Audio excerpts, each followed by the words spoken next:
오늘의 10분 말씀. 사도행전 8장 9절로 25절입니다. 본문의 배경은 다음과 같습니다. 스데반이 순교하자 예루살렘에 큰 핍박이 일어납니다. 그로 인해 12 사도들을 제외하고 나머지 제자들이 유대 지역으로 사마리아로 다른 나라로 흩어지게 됩니다. 이것은 크게 두 가지를 말합니다. 첫 번째, 사도행전 1장 8절 말씀의 성취입니다.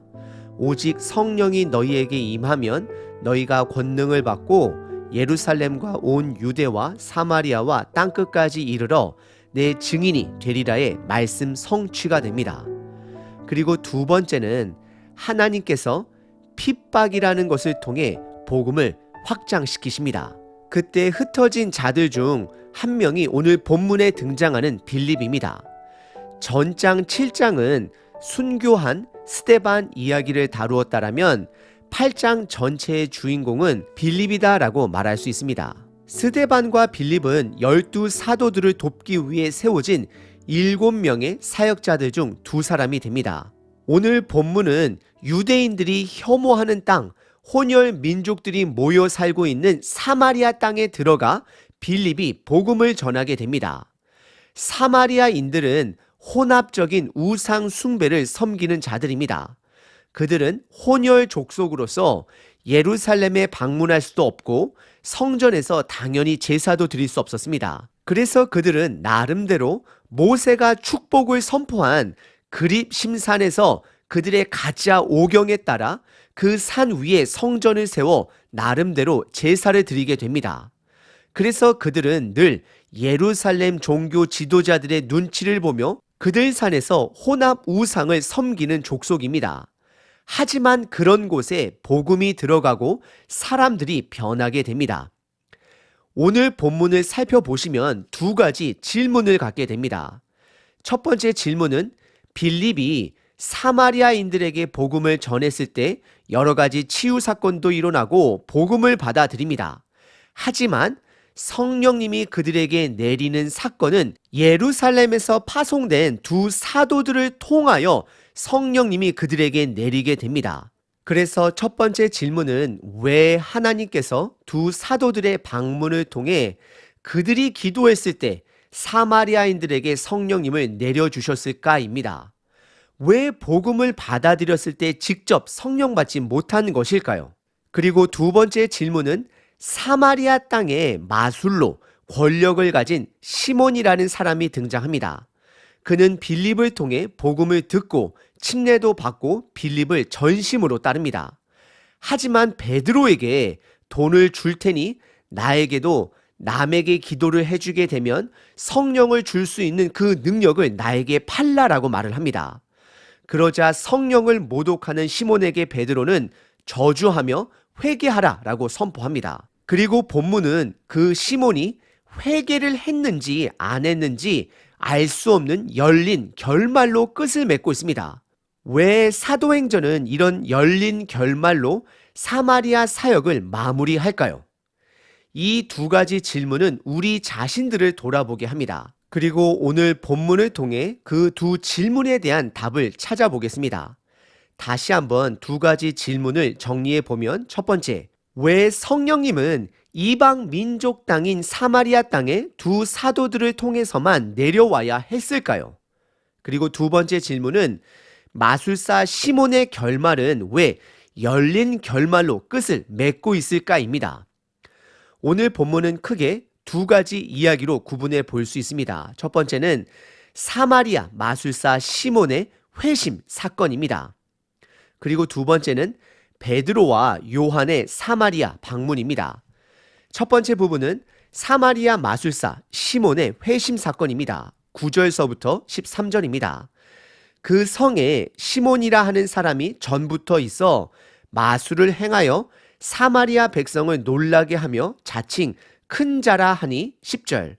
낮은 사람부터 높은 사람까지 다 따르며 이르되 이 사람은 크다. 일컫는 하나님의 능력이라 하더라. 11절. 오랫동안 그 마술에 놀랐으므로 그들이 따르더니 12절. 빌립이 하나님 나라와 및 예수 그리스도의 이름에 관하여 전도함을 그들이 믿고 남녀가 다 세례를 받으니 13절. 시몬도 믿고 세례를 받은 후에 전심으로 빌립을 따라다니며 그 나타나는 표적과 큰 능력을 보고 놀라니라 라고 기록합니다. 9절에 먼저 사마리아 성에 사는 시몬을 소개합니다. 크게 두 가지로 소개합니다. 첫 번째는 마술을 해서 사람들을 놀라게 하는 자입니다. 그리고 두 번째는 스스로 자칭 큰 자라고 여기는 자입니다. 우선 그가 하는 마술은 현대 시대의 마술과는 조금 달라 보입니다. 단지 눈속임을 통해 메시지를 전달하는 자가 아니라 사탄으로부터 어느 정도 힘을 받은 것으로 보여집니다. 왜냐하면 그는 이 마술로 그 성에서 모든 권력을 다 취한 자가 되었기 때문입니다. 그리고 그는 스스로 큰 자다라고 말을 합니다. 그는 명예욕과 권력욕이 매우 강한 자임을 확인하게 됩니다. 교만한 자가 됩니다. 본론부터 먼저 말씀을 드리면 오늘 본문이 마술사 시몬을 등장시키는 이유는 저와 여러분들 삶 속에 시몬과 같은 모습이 있을 수 있기 때문입니다. 그리고 열린 결말로 끝나는 이유도 저와 여러분들에게 도전하기 위해서입니다. 우리들 모두는 예수님을 만나기 전에는, 따르기 전에는 세상의 가치, 세상의 능력을 따르는 자들입니다. 그리고 우리들 모두는 마술사 시몬처럼 내가 주인이 되어 교만함을 다 가지고 있습니다. 그래서 이어지는 10절과 11절에 보시면 그 성에 낮은 백성들부터 높은 권력자들이 다 그 시몬을 따랐다라고 말을 하고, 그 이유는 그가 보여준 마술로 인해 오랜 기간 백성들이 그를 섬겼다라고 성경은 기록합니다.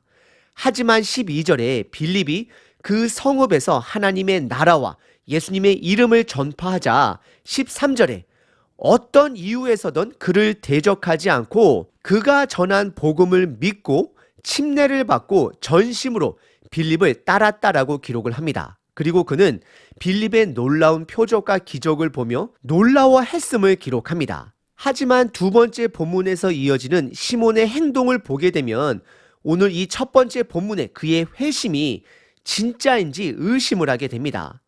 사실 마술사 시몬은 우리들의 모습입니다. 우리는 복음을 듣고 예수님을 믿고 세례 또는 침례를 받습니다. 그리고 전심으로 예수님을 따르는 것처럼 보이지만 정작 우리들 삶의 중심에는 여전히 내가 주인이 되어 시몬처럼 살아가기도 합니다. 사도행전은 저와 여러분들에게 돌아와야 함을 호소하고 있는 것입니다. 오늘 본문의 첫 번째 부분은 사마리아 마술사 시몬의 회심 사건입니다. 두 번째 부분은 예루살렘 교회에서 파송을 받은 베드로와 요한이 사마리아를 방문합니다. 특이한 점은 여기서부터는 빌립은 광야 내시를 만나기 전까지는 등장하지 않습니다. 왜냐하면 사람들에게 집중하기보다는 사람을 통해 일하시는 성령 하나님을 강조하기 위해서입니다. 14절부터 25절입니다. 예루살렘에 있는 사도들이 사마리아도 하나님의 말씀을 받았다 함을 듣고 베드로와 요한을 보내매 15절. 그들이 내려가서 그들을 위하여 성령 받기를 기도하니 16절. 이는 아직 한 사람에게도 성령 내리신 일이 없고 오직 주 예수의 이름으로 세례만 받을 뿐이더라. 17절. 이에 두 사도가 그들에게 안수함에 성령을 받은지라. 18절. 시몬이 사도들의 안수로 성령 받는 것을 보고 돈을 들여 19절 이르되 이 권능을 내게도 주어 누구든지 내가 안수하는 사람은 성령을 받게 하여 주소서 하니 20절. 베드로가 이르되 내가 하나님의 선물을 돈 주고 살 줄로 생각하였으니 내 은과 내가 함께 망할지어다. 21절.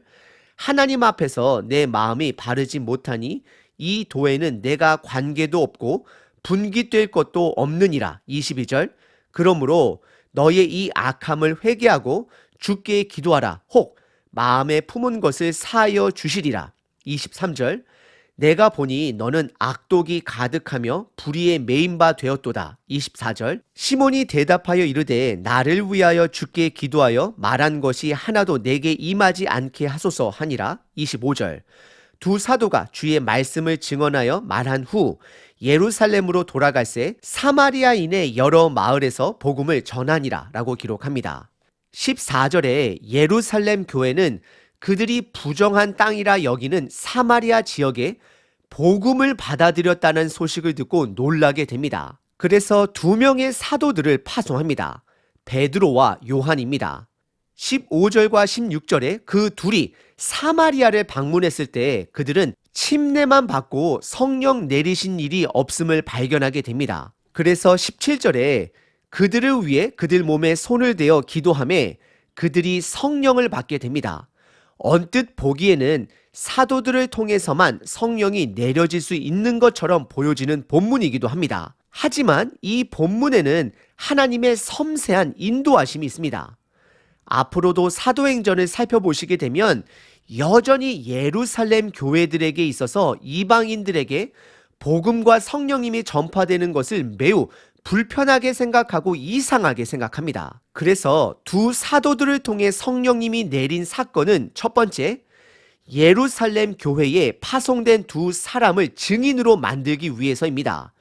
이방인들에게도 그리고 그들이 혐오하게 생각하는 사마리아인들에게도 복음과 성령님이 임할 수 있음을 예루살렘 교회에 보여주기 위해서입니다. 그리고 두 번째는 그 당시 사마리아인들에게는 구약의 말씀도 신약의 말씀도 없는 자들이었습니다. 그래서 그들에게 있어서 말씀은 빌리처럼 누군가 전한 말씀이 전부였습니다. 그러다 보니 거짓 율법 교사들도 생길 수 있는 상황입니다.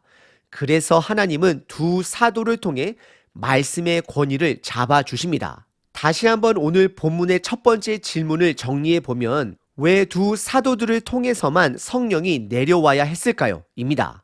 그 답은 첫 번째, 사마리아인들을 위함이 아니라 예루살렘 교회를 위해 그들이 혐오하는 사마리아 지역에도 이방 땅에도 복음과 성령님이 내려올 수 있음을 증언하기 위해서입니다. 그리고 두 번째는 거짓 가르침을 예방하고 말씀의 권위를 세우기 위해서입니다. 그리고 이어지는 18절에 다시 마술사 시몬이 등장합니다. 그는 베드로와 요한 사도의 기도를 통해 백성들이 성령 받는 것을 보고 19절에 돈을 주어 그 능력을 사려고 합니다.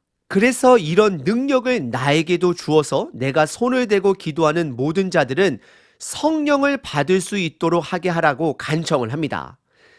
마술사 시몬은 복음을 그리고 성령 하나님을 온전히 이해하지 못한 자입니다.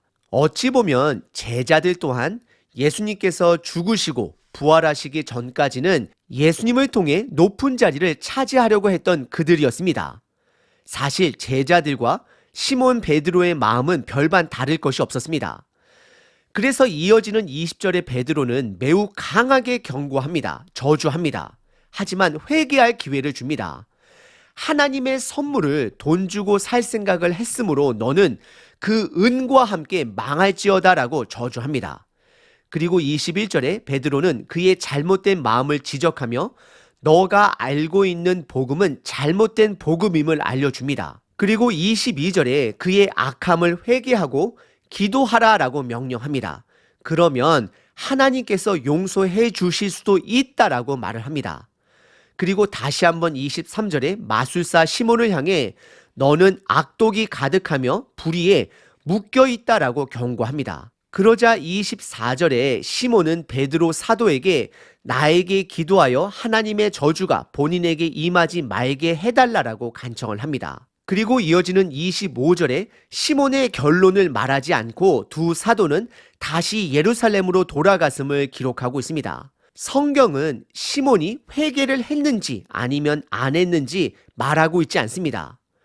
열린 결말로 저와 여러분들을 도전하고 있습니다. 저와 여러분들 또한 겉모양은 예수님을 믿고 교회를 다니지만 여전히 속마음은 마술사 시몬처럼 악독이 가득하고 불의의 매인 삶을 사는 자일 수 있습니다. 그래서 사도행전은 열린 결말로 저와 여러분들을 도전하고 있는 것입니다. 오늘 본문의 두 번째 부분은 베드로와 요한이 사마리아 땅에 방문합니다. 오늘 본문은 두 가지 핵심을 가지고 있습니다. 첫 번째는 복음은 우리들이 생각하지 못하는 곳까지 전파될 수 있음을 가르칩니다. 그래서 사도행전은 그곳을 땅끝이라고 표현하기도 합니다. 두 사도들을 통해 성령님이 내려온 사건은 두 사도들에게 그리고 예루살렘 교회에게 가르치기 위해서입니다. 사마리아 땅에도 땅끝에서도 복음이 증거되고 성령님이 내려올 수 있음을 말하고 있는 것입니다. 저와 여러분들이 서 있는 그 가정이, 직장이, 도시가 땅끝이라 생각해야 합니다. 그곳에 성령과 말씀이 충만함으로 하나님의 나라가 드러나길 기도합니다. 그리고 두 번째 핵심은 저와 여러분들이 마술사 시몬일 수 있음을 경고하고 있습니다. 여전히 모양은 경건하고 하나님의 백성이지만 안에는, 삶에는 예수님을 이용만 하며 나의 꿈을 이루려고 합니다. 그런 자들에게 베드로는 너희들이 믿는 그 돈으로 망할 것이다 라고 경고하고 있습니다. 오늘 본문은 복음의 지식이 아닌, 경건의 모양이 아닌 삶으로 복음을 받아들이고 그 복음의 삶을, 그 길을 가야 함을 강조하고 있습니다. 오늘 하루도 말씀과 성령으로 변화를 받아 복음의 증인되는 저와 여러분 되시길 바랍니다. 성령 하나님, 오늘도 계속해서 복음을 알아가고 예수님을 닮아가는 하루 되게 하소서. 예수님의 이름으로 기도합니다. 아멘. 항상 기뻐하라. 쉬지 말고 기도하라. 범사에 감사하라.